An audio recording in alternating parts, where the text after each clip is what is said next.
도널드 트럼프 미국 대통령 당선인이 모든 중국산 제품에 대해 기존 관세의 10%의 추가 관세를 매길 것이라고 밝혔습니다.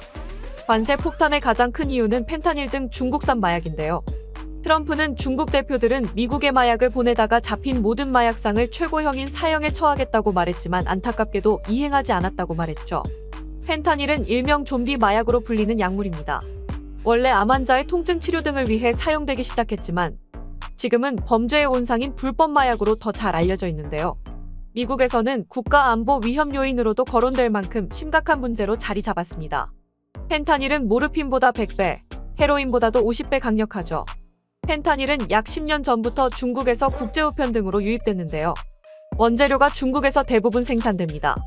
현재는 중국의 원료 기업들이 펜타닐을 만들기 위한 화학 원료를 멕시코의 마약 밀매 조직에 공급하고 멕시코에서 원재료를 가지고 마약을 제조해 미국으로 유통시킵니다. 미국에서는 매년 7만 5천 명이 펜타닐 중독으로 사망하는데요. 2022년에는 약 11만 명이 펜타닐 과다 복용으로 숨졌으며 18에서 49세 사망 원인 1위를 차지할 정도로 심각한 문제입니다.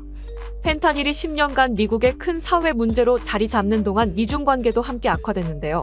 트럼프는 재임 시절에도 중국을 압박해 이 문제를 해결하려 했습니다. 그는 오피오이드 국가 비상사태를 선포했고 이에 따라 마약성 진통제를 강력하게 규제한 바 있죠.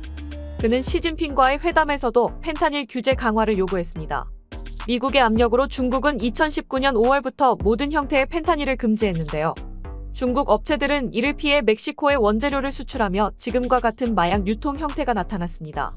미국도 이를 막기 위해 중국을 압박했지만 대만과의 관계 등을 이유로 미중 협력이 중단됐습니다. 협력은 지난해 11월 샌프란시스코 정상회담부터 재개됐는데요. 중국은 펜타닐 원료 제조 회사를 직접 단속하기로 합의했고 미국은 마약 문제 공조를 위한 실무 그룹을 구성했습니다. 중국은 펜타닐 원료 단속 캠페인도 벌이고 멕시코 마약 카르텔의 자금 세탁범을 체포하기도 했죠. 트럼프 당선인의 추가 관세 발표 이후 미국은 중국의 선의를 소중히 여기고 중국과 마약 금지 협력으로 어렵게 얻은 좋은 국면을 유지해야 한다고 했습니다. 중국이 펜타닐 문제에 대해 미국을 지원한 것도 인도주의 정신에 따른 것이라고 주장했는데요. 이는 펜타닐은 미국의 문제라는 입장이란 것이죠.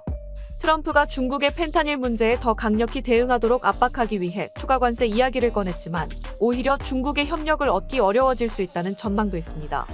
특히 미중 무역 전쟁이 재개된다면 지금까지 해오던 펜타닐 관련 협력도 무산될 수 있다는 우려도 나오고 있습니다.